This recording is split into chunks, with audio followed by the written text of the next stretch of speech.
Hay que ver. Muy bien, hoy lo que vamos a ver es ya el final, ¿no? Y igual nos vamos a acompañar de los videos, no sé qué, si los, qué les pareció estos videos, estos resúmenes.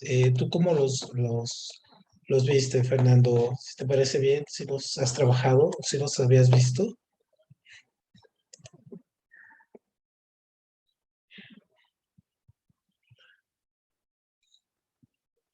Ahí está.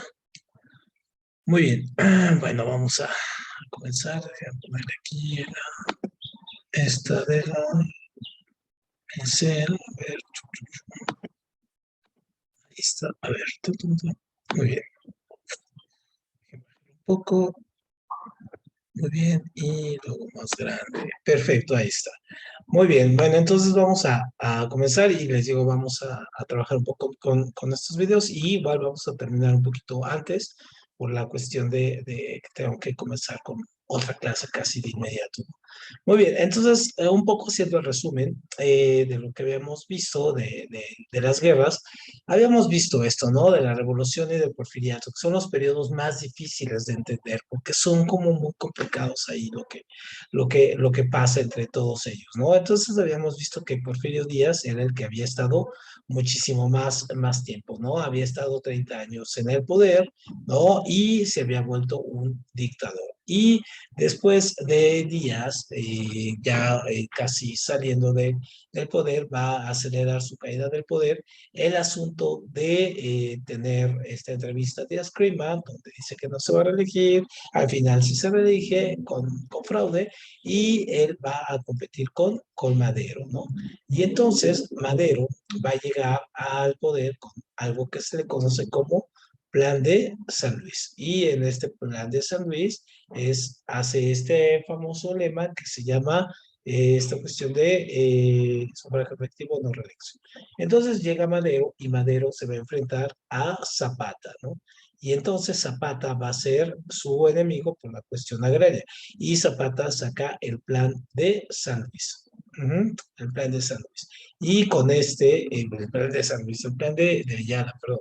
El plan de Ayala, a ver, permítame, aquí, el plan de Ayala, que es el que dice de tierra y libertad, no, la tierra es para quien se trabaja. Y entonces estos dos se van a enfrentar. Obviamente, cuando Madero y Zapata comienzan a conciliar intereses, es decir, se empiezan a ver que algo le está funcionando, el gobierno de Estados Unidos va a intervenir. ¿No? Entonces el gobierno de Estados Unidos le quita el poder a Madero y Estados Unidos va a provocar el golpe de Estado donde va a entrar, en este caso, Victoriano, Victoriano Huerta. Y Victoriano Huerta obviamente se va a volver un dictador, uh-huh, y de inmediato va a borrar a su oposición y su oposición, en este caso, contra él va a ser lo que se llama el Plan de Guadalupe. Y el Plan de Guadalupe lo van a suscribir, en este caso, varios políticos, entre ellos los que se conjugan son Carranza, Villa, Zapata, y todos los que apoyan a Carranza, como son Obregón, Obregón y Calles. Entonces está todo el conjunto de políticos contra Victoriano Huerta. Finalmente a Victoriano Huerta se le derrota y viene un proceso de renovación ahora entre quienes son los que se van a quedar en el poder. Los carrancistas, ¿no? O los villistas zapatistas. Entonces, eso empieza una nueva etapa de la guerra, ¿no? Un poco más cruda. Al final, Zapata va a ser asesinado, ¿no? Y Villa se va a retirar. Y entonces Carranza va a quedar con el poder. Después va a ser asesinado, ¿no? Y Carranza se queda con el poder. Entonces Carranza, en este sentido, hace la constitución que actualmente nos rige, ¿no? Que es la constitución del 17, actualmente nos rige. Y en ese sentido, Carranza va a pelear contra su segundo, que era Obregón, ¿no? Obregón, al no ser designado como el favorito de Carranza, lo manda a asesinar ¿no? Y luego Obregón va a enfrentarse a Calles, ¿no? Porque pone a Calles para que sea el nuevo presidente, cambia la constitución, se reelige Obregón, pero es asesinado y en este caso Calles va a asumir el poder. Y Calles va a poner un sistema que se va a conocer como el maximato, ¿no? Que es esta cuestión de el jefe máximo. Muy bien, en eso nos habíamos quedado ahí un poco para que vean un poco el complejo entramado que es lo de la revolución de México, ¿no? Que sí es complicado. Muy bien, entonces vamos con la parte última. Entonces, el maximato decíamos que es este gobierno que va a encabezar Calles, ¿no? Plutarco Elías Calles, este político fuerte, el fundador del PRI, que va a manda a estar encima de tres presidentes, en este caso, que son presidentes provisionales. Uno es, en este caso, Portes Gil, ¿no? Portes Gil va a ser, no les pongo aquí las fechas de los presidentes, o sí, se los voy a poner, pero no son tan importantes, del 28 al 30. Ajá, y Portes Gil convoca elecciones y en esas elecciones gana Pascual Ortiz Rubio, ajá, Pascual Ortiz Rubio, que él va a estar del 30 al 32. ¿Por qué? Pues porque no soporta la presión de Calles y renuncia, y luego va a subir otro presidente que se llama Abelardo Rodríguez, ¿no? Y este va a estar del 32 al 34, es decir, domina a tres presidentes, ¿no? Estos son el Calles es el hombre fuerte y estos son los presidentes. Entonces, realmente el que decide es eso. Pero luego va a tener encima a otro presidente, que va a ser en este caso Cárdenas, ¿no? Lázaro Cárdenas. Y decíamos que Cárdenas va a estar, se cambian los gobiernos a sexenios y va a estar del 34 al 40, o sea, ya va a gobernar 6 años. Los 2 primeros años de Cárdenas va a estar bajo el maximato. Sin embargo, hace toda una estratagema política y Cárdenas va a terminar expulsando a Calles del poder. O sea, lo saca y Calles se tiene que exiliar en Estados Unidos y ya desde ahí pierde influencia política. Entonces, ya como parte de su gobierno, Cárdenas, a partir del 36 es cuando hace toda su obra, digamos, que le conocemos. Lo que conocemos es, por ejemplo, que funda el Politécnico, la escuela de Lina, ¿no? En este caso nacionaliza la industria de los trenes, que era muy importante, le da entrada al exilio español, es decir, todos los españoles que huyen de la guerra llegan acá y inicia el reparto agrario, ¿no? El reparto agrario y reparte tierras de una manera increíble, ¿no? Que nunca se había hecho y también organiza estas centrales que van a ser muy importantes como la CTM, ¿no? Que hasta la fecha existe, que ya no tiene mucho poder, pero que durante años fue la central donde todos los trabajadores tenían que estar registrados si querían tener futuro. Pero su obra máxima, pues, es esta cuestión de la expropiación petrolera, ¿no? Entonces, a partir de la explotación petrolera, el petróleo pasa a ser parte de la nación y se crea esta industria que es Pemex, que son los que la van a trabajar. Entonces, Cárdenas, en ese sentido, se convierte en un presidente muy famoso, ¿no? Digamos, está entre los dos primeros presidentes más importantes, el otro es Benito Juárez. Muy bien, entonces, una vez que Cárdenas, aquí una vez que Cárdenas ya está en el poder, vamos a revisar a los presidentes que siguieron con base a sus partes políticas, o sea, a lo que hicieron políticamente y económicamente. Entonces, por ejemplo, Cárdenas, es un militar y después de él va a surgir otro presidente que es Ávila Camacho, Manuel Ávila Camacho. Ya ven esta cuestión de conocer a los presidentes más por sus apellidos que por sus nombres, ¿no? Entonces era Lázaro Cárdenas del Río y Manuel Ávila Camacho, entonces sonaba muy bien. Entonces ellos hacen un programa político y económico que se llama desarrollo primario. Ujú. Entonces, ¿qué significa el desarrollo primario? El desarrollo primario significa que obviamente estos dos presidentes se encuentran en la dinámica de la Segunda Guerra Mundial. Y entonces tenemos a Estados Unidos aquí a un lado, en este caso, pidiéndonos por un lado, petróleo, ¿no? Para hacer gasolina y todo para sus naves. Y también tenemos la mano de obra y también tenemos la cuestión de los alimentos. Entonces, todo esto México se lo surte, ¿no? Entonces, el desarrollo primario es por el sector primario de la producción, que es el sector primario, es ganadería, minería, agricultura, ¿no? Entonces, obviamente, le damos todo esto que le hacía falta a Estados Unidos en la guerra. Entonces, incluso a Ávila Camacho le va a tocar la guerra ya en forma y van a hundir dos barcos, ajá, dos barcos los alemanes, le unen a México, ¿no? Los alemanes. Entonces son el Potrero de Llano, ajá, Potrero de Llano y la Faja de Oro, ¿no?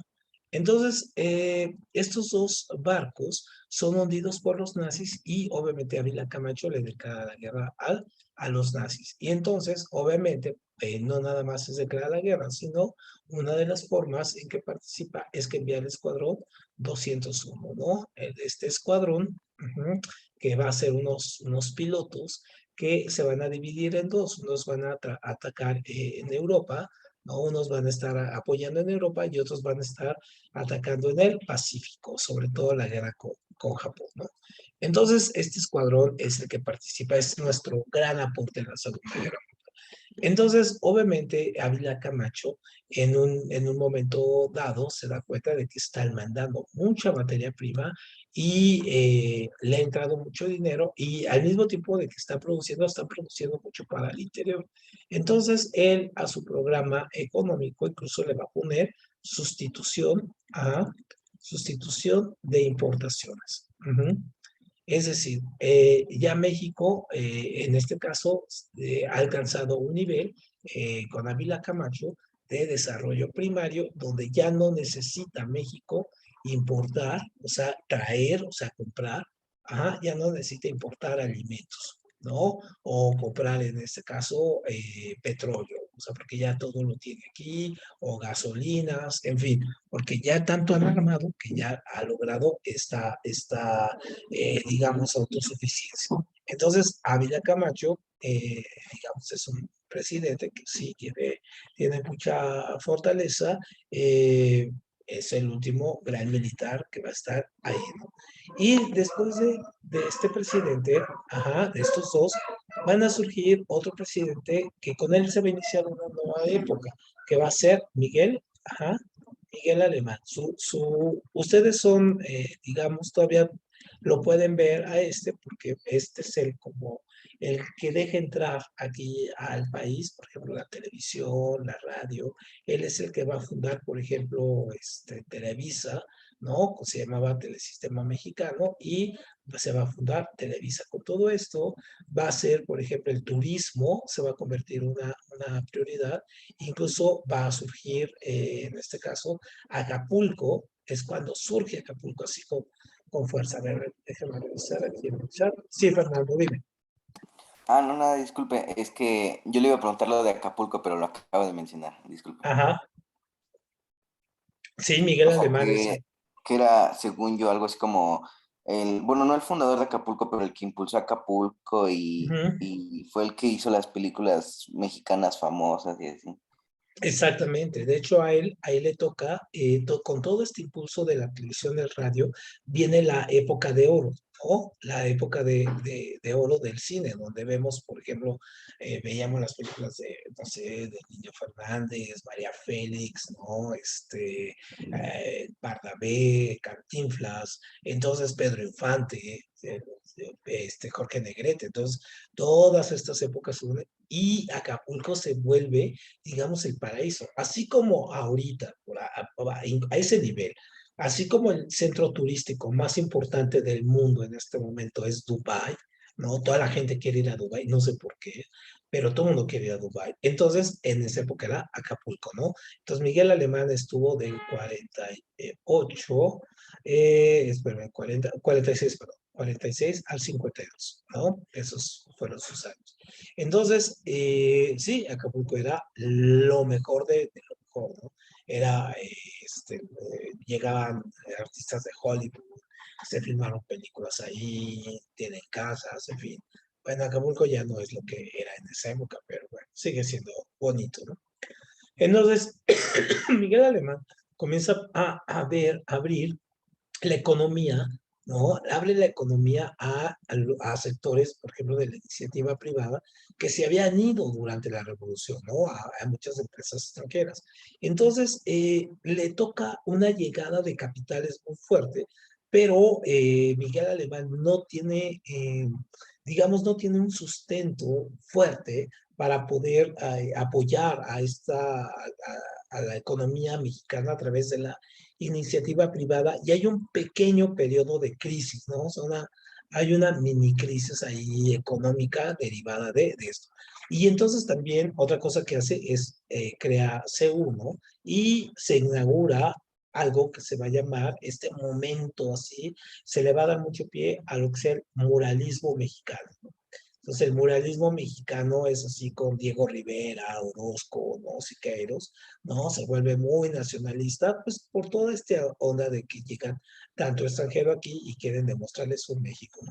Entonces, Miguel Alemán va a entrar en este periodo de que deja la economía, si bien la deja con una mini crisis, va a dar pie para que surjan otros gobiernos, ¿no? Que van a hacer que la economía fluya de una manera diferente. Y estos gobernantes van a ser, en este caso, después él siguió Ruiz Cortines, ajá, Ruiz Cortines, Adolfo Ruiz Cortines, uh-huh. Luego siguió López Mateos, ajá, López Mateos, uh-huh. Y luego va a surgir Díaz Ordaz. Uh-huh. Entonces, desde el gobierno de Miguel Alemán, comenzó a reconfigurarse un tipo de economía que a la larga fue conocida como el desarrollo, ajá, el desarrollo estabilizado, ¿no? Entonces, el desarrollo estabilizador consistía, el nombre lo dice, ¿no? En generar condiciones económicas de beneficio, pero que fuera estable, o sea, que no cada vez que cambiara un presidente se cayera la economía, ¿no? Entonces, este desarrollo estabilizador hizo que los índices económicos de México subieran todos los años, aproximadamente 7% subía el Producto Interno Bruto, que es muy alto, ¿no?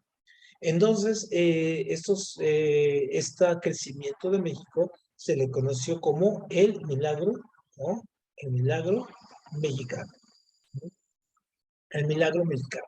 Entonces, así se le conocía. ¿Por qué? Pues porque decían, bueno, México ya se está volviendo casi rico, ¿no? O sea, era una ilusión, pero bueno, se tenía pensado ahí un poco ello. Entonces, estos tres encabezan esto del desarrollo estabilizado o también llamado milagro mexicano. Ahora bien, vamos a ver qué hicieron aquí cada uno de esos, porque aquí hay unos presidentes que van a ser marcados incluso algunos por la desgracia, ¿no? Entonces, por ejemplo, Ruiz Cortines, ajá, él estuvo del 62, ajá, 62, no es cierto, 52, aquí, a ver, déjenme borrarle, aquí, del 52 al 58, luego López Mateos del 58 al 64 y luego Díaz Ordaz del 64 al 70, ¿no?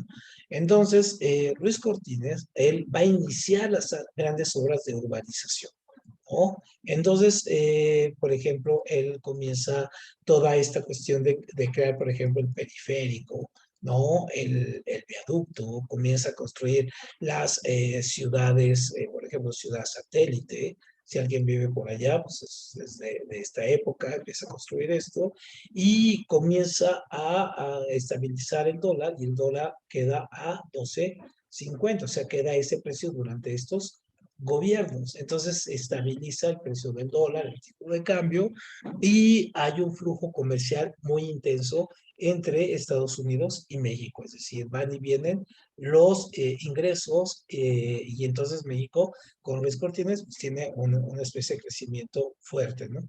Incluso, por ejemplo, no sé si ustedes cuando se hayan notado cuando van en el periférico que cuando pasan Chapultepec, viniendo de norte a sur, Cuando pasan por Chapultepec y entran a esta zona de Polanco, en el periférico, hay una curva que es muy prolongada, es decir, vienen así, ¿no? Aquí está Chapultepec, vienen así y pasan un puente y luego tienen que hacer una curva así y luego regresar a esto. Y aquí hay un McDonald's, ¿no? Incluso fue el segundo McDonald's aquí en México, ¿no? Entonces, y esto es abajo, es por desnivel.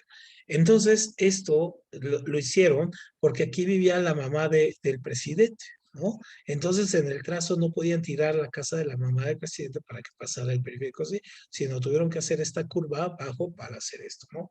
Bueno, esos eran un poco los excesos que hacían los presidentes para cuando eran omnipresentes, ¿no? Y superpoderosos. Muy bien. Luego llega López Mateos y a López Mateos le toca, Profe, dime. también, bueno, no sé si estoy muy seguro, pero creo que también Ruiz Cortines fue del que le dio el voto a la mujer, ¿no? Claro, Creo, claro. Si ¿sí? no, tienes Ah, toda la razón, sí. Gracias, gracias por la votación. Sí, se nos da votación a las mujeres. ¿Y sabes por qué se lo dio? ¿No?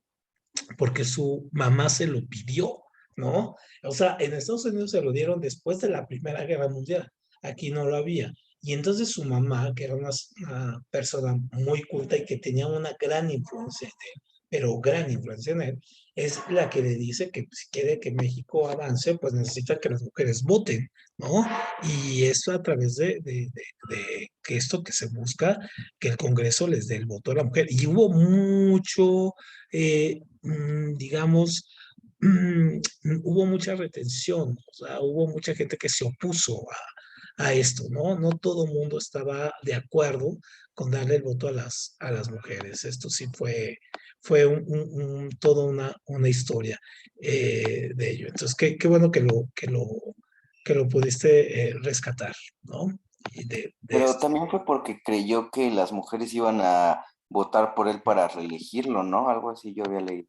Sí, de hecho había esa creencia, pero pues el partido, el PRI, ahorita vamos a hablar un poquito más del PRI, el PRI de hecho tenía mucho poder. Entonces tenía un poder que se basaba en algo que se llamaba el corporativismo. Es decir, el partido tenía el dominio de sectores, lo que le llamaban sectores del partido, que era el sector obrero, el sector campesino y el sector empresarial.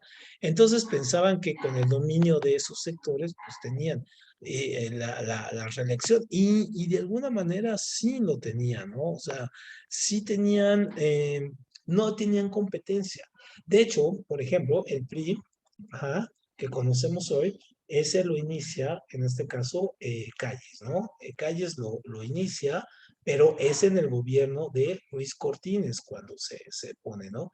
En el gobierno perdón, de Ruiz Cortines de Portesit. Ajá, aquí de Portesit, y Portesit. Es cuando que él era el presidente, él es el que está bajo su presidencia de él, pero su fundador es Calles, ¿no? Entonces, ojo, no se confundan, porque también luego es, también Portes Gil, una cosa que hace es crear la Universidad Nacional Autónoma de México, es decir, le da la autonomía, ¿no? A la UNAM, pero no es Calles, es Portes Gil. Entonces, el PRI no nació siendo PRI, nació siendo Partido Nacional Revolucionario, después pasó Partido Mexicano Revolucionario, y después pasó a llamarse el PRI, ¿no? Como es hoy. Entonces, todos los gobernantes de aquí, el PRI, se basaba su poder en tener sectores, que era el poder campesino, el poder obrero, ¿no? El sector empresarial o patronal y el poder militar, que después este desapareció, ¿no? Con estos. Con estos el poder militar desaparece, se vuelve completamente civil, ¿no? Entonces, obviamente, todas las elecciones las ganaban, pero de calle, pues sí, pues porque hacían fraude muchas veces, pero pues porque no tenían competencia. El PAN, por ejemplo, el PAN surge en la presidencia de Lázaro Cárdenas. Se opone, ¿no? Precisamente a la expropiación petrolera porque piensa que el petróleo debe ser explotado también por los extranjeros y por la empresa privada, ¿no? Exactamente es lo que acaba de pasar ahora en lo de la reforma eléctrica, que hubo hace 8 días, bueno, el domingo, que era obvio que el PAN iba a votar en contra de ello. Pues, ¿por qué? Pues porque el PAN defiende los intereses del empresariado, ¿no? Y como lo hizo aquí con Calmas, por eso se conoce, por eso es un partido de derecha, ¿no? Si no, no fuera así. Entonces, es obvio que lo tendría que hacer, ¿no? Sería absurdo que votaran a favor de algo que ellos no creen. Entonces, el PRI pues ganaba prácticamente todo, ¿no? No había manera de que perdieran. Incluso con López Portillo, cuando fue López Portillo el candidato, fue el único candidato, ¿no? No tuvo competencia. Entonces va a ser hasta con Salinas de Gortari, cuando sube Salinas de Gortari, cuando hay un mega fraude, que estuvieron a punto de perder. Pero vamos para allá para ver cómo pierden. Entonces a López Mateos le va a tocar una época también muy alterada, ¿no? Muy alterada. Y él lo que hace en la cuestión energética, nacionaliza la industria eléctrica, ¿no?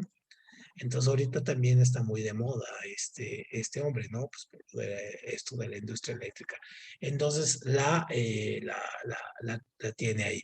Y en este caso también hace leyes, en este caso leyes laborales, ¿no? Leyes laborales y leyes educativas. Y entonces estas leyes, estas reformas, van a hacer que surjan movimientos tanto de profesores, o sea, profesores, médicos, ¿no? Y mineros, van a ser los movimientos que van a ser muy fuertes, pero van a ser reprimidos también. Entonces, López Mateos sí fue un presidente nacionalista, pero también fue un gran represor.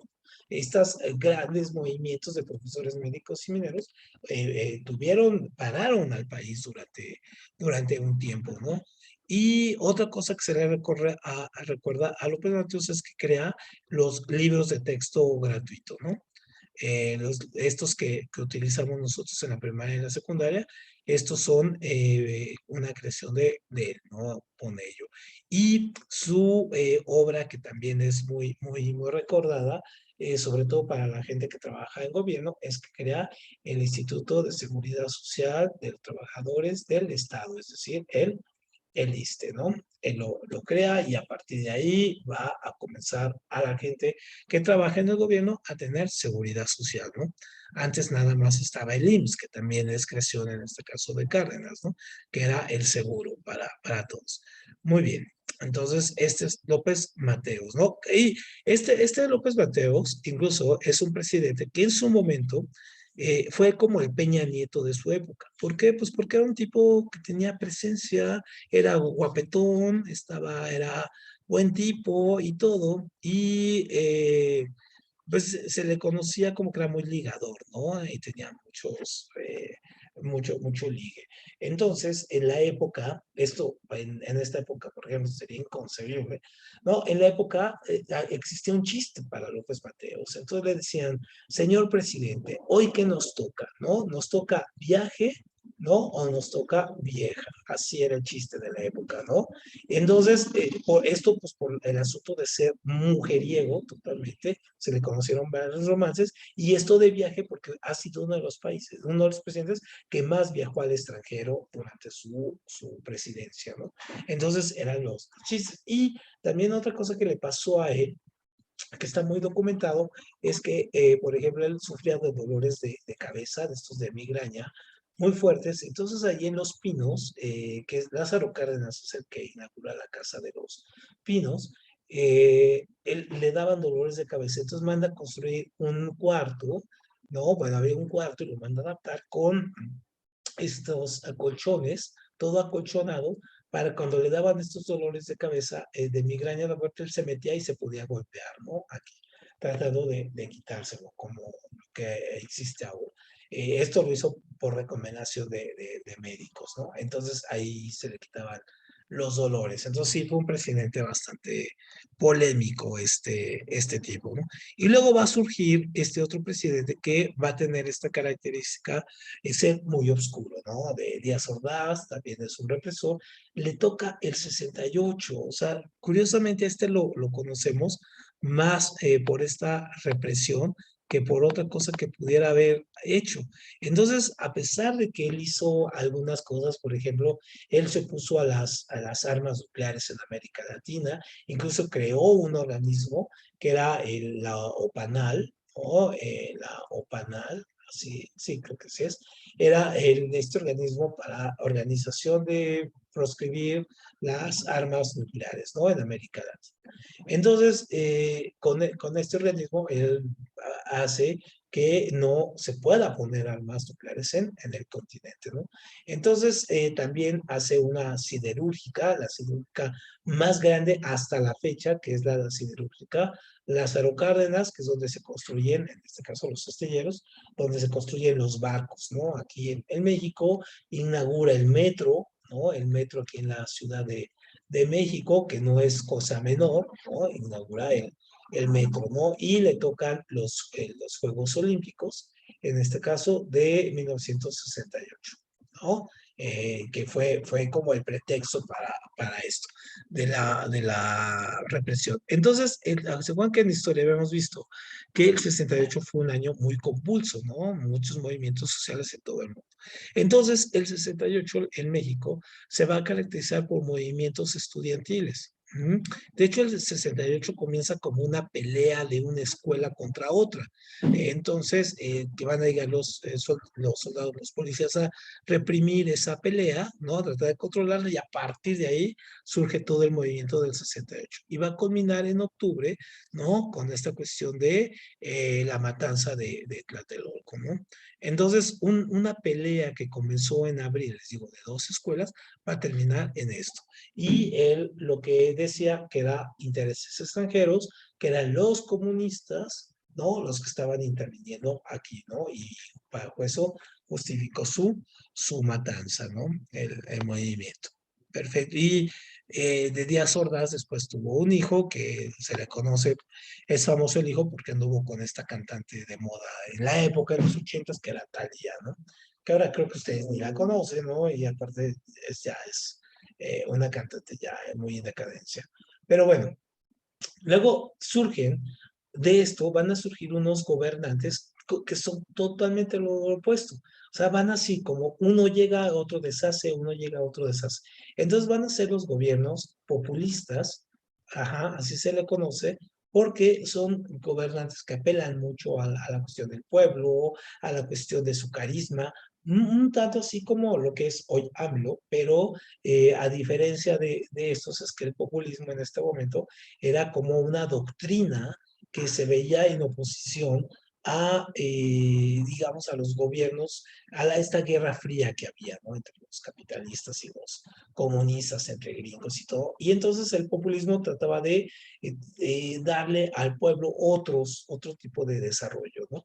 Un desarrollo que quería tomar lo mejor del capitalismo, pero también lo mejor del socialismo, ¿no? En esa época. Entonces, hubo gobernantes que fructaron ahí, no siempre les salió nada bien, ¿no? Hubo muy pocos gobernantes que les salió bien, solamente quizá los alemanes, ¿no? Pero fuera de ahí, no. Entonces, en México tuvimos estos dos, que es Luis Echeverría, ajá, que todavía anda por ahí, acaba de cumplir 100 años, vive acá por la Ciudad de México, aquí en San Jerónimo, ahí por el Pedregal, ¿no? Y López Portillo, ¿no? Se le conoce incluso López Portillo, ¿no? Portillo. Entonces, estos dos eran estos. Y su programa económico se conocía a sí mismo como desarrollo, ajá, desarrollo compartido. ¿Por qué? Un poco iba con la idea de esto de lo mejor de un sistema y lo mejor del otro. Porque ellos comienzan a pelearse directamente con la iniciativa privada, es decir, ante los excesos de la iniciativa privada que los tuvo, entonces estos dicen, no queremos, no, más tu ayuda. Entonces queremos que sea 50, ¿no? 50 y 50, es decir, que nos dividamos la ganancia y también el desarrollo. Obviamente la iniciativa privada dice, no, yo quiero el 100, no, o sea, no me interesa ganar el 50, pues si yo soy empresario, yo quiero el 100. Entonces, obviamente va a iniciar una guerra entre estos dos sectores del gobierno y la iniciativa privada. Entonces, obviamente, cada uno de estos gobernantes va a hacer las cosas un poco a su manera, ¿no? Entonces, por ejemplo, Luis Echeverría se va a volver, ajá, déjame ponerle aquí, se va a volver un presidente, pues, que se va a querer convertir como en el líder del mundo, ¿no? Es decir, hace lo que se llama la Carta de los Derechos de las Naciones, y él hace llamarse a sí mismo a México parte del tercer mundo, ¿no? Entonces, el tercer mundo significa que no es socialista, no es capitalista, sino el tercer mundo. Y nosotros entendemos como los del tercer mundo, como los países subdesarrollados, ¿no? Ahora, es decir, todos los países que no estén en esta esfera, entonces son parte del tercer mundo. Entonces, él en la ONU tiene mucha participación en la ONU, pero lo ven como un bicho raro, ¿no? Así como, bueno, ¿qué quiere, no? Volverse en el líder. Entonces, obviamente es un presidente que pues va a querer tener esta carrera internacional, pero que no le sirve. Y con él se inician las empresas transnacionales, paraestatales, perdón, paraestatales. ¿Por qué? ¿Por qué paraestatales? Porque Luis Echeverría, al pelearse con la iniciativa privada, dice, no me construye zapatos, ajá, entonces pues yo los hago, el Estado los hace. Entonces creo una empresa, ajá, que haga zapatos. Entonces, igual, ¿no? Coches, ¿no? Pues no me haces los coches, creo una empresa que me haga coches. Y entonces, obviamente, aquí la cuestión de Luis Echeverría es que crea demasiadas empresas del gobierno, ¿no? Y a la fecha hay algunas todavía por ahí, que muy pocas, pero que sobrevivieron, pero estos son los que las crean, ¿no? Entonces, obviamente con esta idea, después va a llegar Portillo. Portillo va a llegar, les digo, como protesta de la oposición. La oposición protesta por este tipo de política, ¿no? Y de Luis Echeverría. Y entonces va a llegar un candidato que no tiene competencia, en las elecciones va solo, ¿no? Que es López Portillo. López Portillo gana con el 100% de los votos. Imagínense, iba solo, ¿no? No había candidatos. Entonces, este hombre llega en una época donde está la crisis, ¿no? Hoy una crisis de energía en el mundo, ¿no? ¿Por qué? Pues porque los países árabes habían cerrado el petróleo al mundo, ¿no? Era una forma de presionar a los Estados Unidos y a los rusos, ¿no? Para poder sacar beneficios económicos. Entonces, el petróleo se escasea en el mundo, o es muy caro, y en ese sentido México, ajá, se descubre en México que hay unas reservas de petróleo muy fuertes, ¿no? Pero muy fuertes. Entonces está toda la costa de Campeche, ¿no? Está llena de petróleo.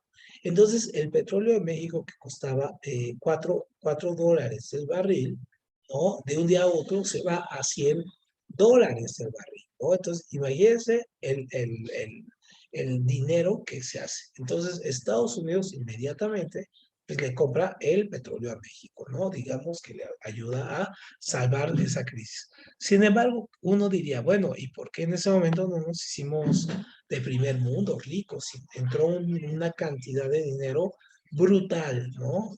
Al país. Bueno, pues porque hay algo aquí en México que es muy difícil de erradicar y que es la corrupción. ¿Mm? Entonces, todo ese dinero generó grandes fortunas, que a la fecha existen, ¿no? Generó grandes fortunas, que es donde se fue todo el dinero, que aquí en José López yo decía que había que prepararse para la riqueza y que México tenía la forma del cuerno de la abundancia y que ya éramos ricos, en fin.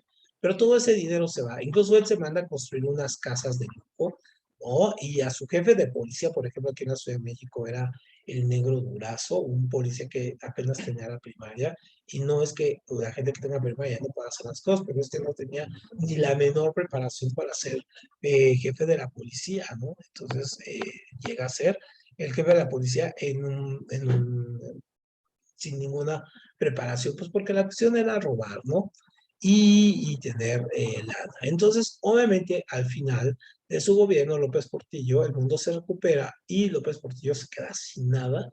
Tanto así, es una crisis económica muy fuerte y tiene que devalúa, ajá, devalúa la moneda, ¿no? Y por otro lado, nacionaliza los bancos. Y entonces da ese famoso discurso en la Cámara de Diputados donde dice que él va a defender al, perro, al peso como un perro y llora y todo ese asunto.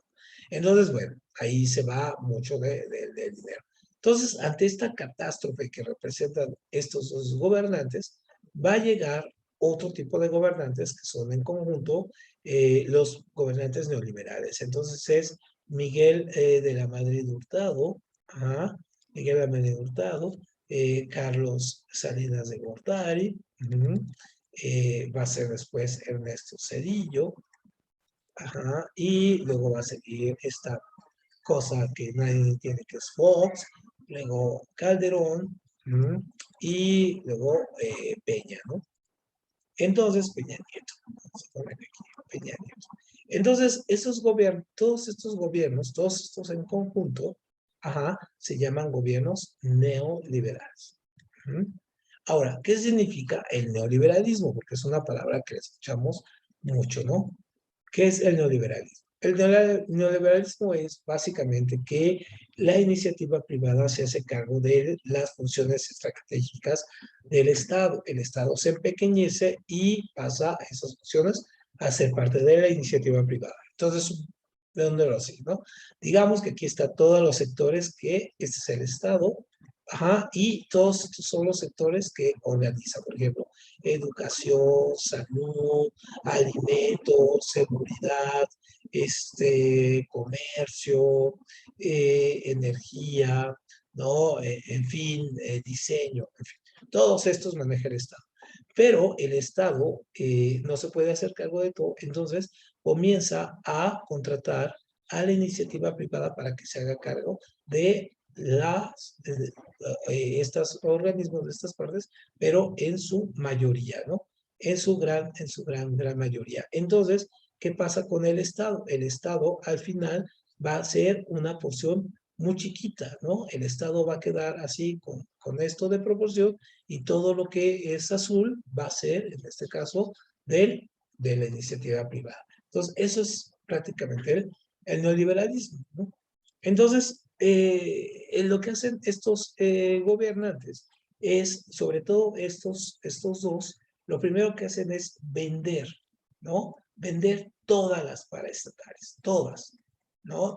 Entonces, los bancos que estaban nacionalizados y todo ello, los regresan, se los venden a otros dueños, teléfonos de México que eran del Estado se lo venden ahí, las empresas de fertilizantes se las venden a privados, los hospitales que se tenían se los venden a privados, en fin. Entonces es cuando surgen todas, por ejemplo, todas las universidades privadas, ¿no? Estas con gran fuerza, ¿no? Que surgen los hospitales privados, estos como el ABC, ¿no? El Ángeles, todo ello. Surgen todas estas tiendas comerciales, desaparece la CONASUPO y surgen así como grandes cadenas como la Comercial Mexicana, que ya existían, pero tienen un gran crecimiento porque se comen a todas las tienditas que estaban de antes.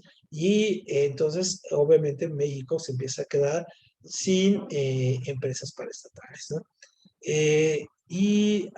A ver, déjame borrar aquí. Y entonces, obviamente, estos presidentes, cada uno va a irle poniendo un pequeño grado a este esquema neoliberal. Entonces, por ejemplo, a Miguel de la Madrid, a Miguel de la Madrid le toca el temblor, ¿no? Le toca el terremoto del 85, ¿no? Y él lo que hace, aparte de que la economía estaba muy destruida, comienza algo que se llama la reconversión, ajá, reconversión industrial. ¿Qué es esto que decíamos, no? De vender las paraestatales, dárselas a privados. Él comienza con esto y México comienza a hacer algo que se llama pactos, ajá, pactos de solidaridad. ¿Qué son los pactos de solidaridad? En este caso son estos pactos que hacían entre empresarios, campesinos y los partidos y todo, pues para que no hubiera inflación, ¿no? Fuerte, entonces para que se mantuviera. Entonces luego sube Salinas de Gortari y Salinas de Gortari inaugura, en este caso, el Tratado de Libre Comercio de América del Norte, el famoso TLC. Y a él le va a tocar, en este caso a Salinas, le va a tocar el levantamiento del Ejército Zapatista de Liberación Nacional, o que le maten a Colosio, ¿no? O la violencia política, por lo tanto, se acaba como su legado, ¿no? Luego surge Zedillo y Zedillo le toca el error de diciembre, que es una mala decisión política y se viene la superinflación, ¿no? Y la moneda se devalúa totalmente. Entonces Zedillo tiene que pactar con los partidos y a cambio de que le ayuden políticamente crea el FOBAPROA, ¿no? Que es, el FOBAPROA es que nosotros le seguimos pagando a los empresarios que quedaron en quiebra, les seguimos pagando sus deudas, ¿no? Y los empresarios siguen como si nada, y crea el IFE, ¿no? El Instituto Federal Electoral, ¿no? Que tenemos ahora, ciudadano. Bueno, en teoría ciudadano. Luego, esto va a hacer que Zedillo ceda, una de las cosas para que lo ayude es que ceda el poder y se lo gana Fox, ¿no? Vicente Fox. Y Fox va a ser uno de estos presidentes que ahora nos da mucha vergüenza pensar que fue presidente. Ustedes lo siguen en el Twitter, en sus redes, pues lo que hace es, bueno, recordarnos que era un tipo que era totalmente analfabeta, ¿no? Y llevaba brujos y hacía brujería y que los pinos, bueno, era una cosa terrible. Entonces, él inicia los organismos, ¿no? Los organismos autónomos, como el IFAI, ¿no? Que es el Instituto Federal de Transparencia de Información, o los organismos de telecomunicaciones, en fin, ¿no? Entonces, él se le conoce como el presidente de la transición democrática. Y una de las cosas que hace es que empieza a pelear contra el candidato que venía muy fuerte, que era López Obrador. Termina haciéndole un fraude y sube Calderón, ¿no? Calderón gana con el 0.56% de los votos, es decir, con nada, ¿no? Y se aferran a que ganó con esa cifra y de ahí no se va. Entonces, Calderón asume y para legitimarse inicia algo que se llama la guerra, la guerra del narco, ¿no? O la guerra del narcotráfico. Y a partir de ahí, la violencia se va, ¿no? Hasta arriba, a todos los niveles. ¿Por qué? Pues porque finalmente, ¿no? Lo hace sin una estrategia, ¿no? Durante estos gobiernos había algo que se llamaba paz social, que de alguna manera no había estos índices de violencia como los vemos ahora, ¿no? Sí había narco, ¿no? Sí había violencia, pero no en los niveles que se disparan con Calderón, ¿no? Secuestros, muertes, en fin. Y después Calderón pierde las elecciones y pacta para que no le haga nada, pues con Peña Nieto, ¿no? Y Peña Nieto, que es el PRI, otra vez, regresa a dar el último coletazo. Es un partido, un periodo, perdón, que se dedica a hacer reformas, ¿no? Entre ellas la reforma educativa, la reforma energética, pero es digamos, el éxtasis del neoliberalismo, ¿no? Con este el neoliberalismo se va hasta arriba, ¿no? Entonces, bueno, básicamente esa es la cuestión con estos presidentes. ¿Alguna duda con estos? ¿Alguna cuestión?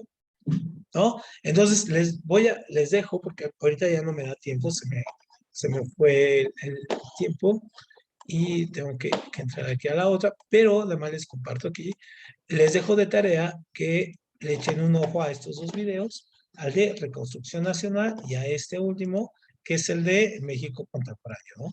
Estos dos, y ahí ya contienen todo el resumen de lo que vimos, ¿sale? Eso es muy, muy, muy importante y entonces nos vemos para el próximo martes para comenzar, bueno, terminar química y luego la semana comenzar con física, ¿sale? Pues tengan muy buena tarde y nos Muchas vemos. gracias. Buen No, día. a ustedes. Nos vemos acá Adiós, pronto. profe. Adiós. Gracias. Muchas gracias. Hasta luego. Gracias a ustedes.